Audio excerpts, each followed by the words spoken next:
Van de morgen 8 uur treffen we de 34 teams aan in de binnenhaven van Starum. De laatste check wordt nog even dien en dan ben ze er klaar voor. Die verse keer hebben we meegedaan en het is eigenlijk al gesneden koek.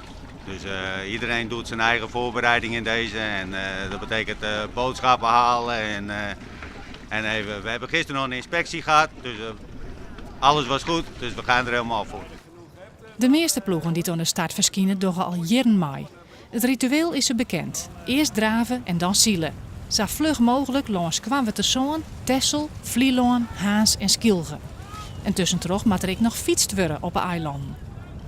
2 jaar verliezen heb ik meedien en dan hebben we dus wat oude waait. En nu lijkt het alle jaar optimaal. Dus wie krijgt fjouwer, sensie erbij. Super. Totdat jerdere minder waar, blijft het tal deelnemende teams hield dit maar onder de 40. Wilst dat in het verliezen voor 70 wien. De organisatie hoopt nou op meer belangstelling om de Holleboppen wetterhouden te kennen.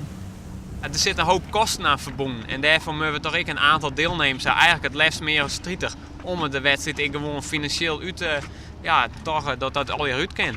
Want ken het zo nog uit? Het kan uit, hè. We hebben nu 24 boord en dat is eigenlijk toch het minimum wat we hebben willen. Maar we hebben natuurlijk goede sponsoren en daarmee kunnen wij het redden. Maar in deze financiële toch moeilijke tijden is het ook moeilijk om sponsoren te vinden. Is het ook zwier? Nou ja, je moet op tijd een beetje sliepen gaan. En als je een paar uur onderwijs pakken, dan komt het wel klaar. Dat kunnen wij wel hebben. Het is de 31ste editie van de race. De eerste teams worden morgen begin van de jong waarom verwachten.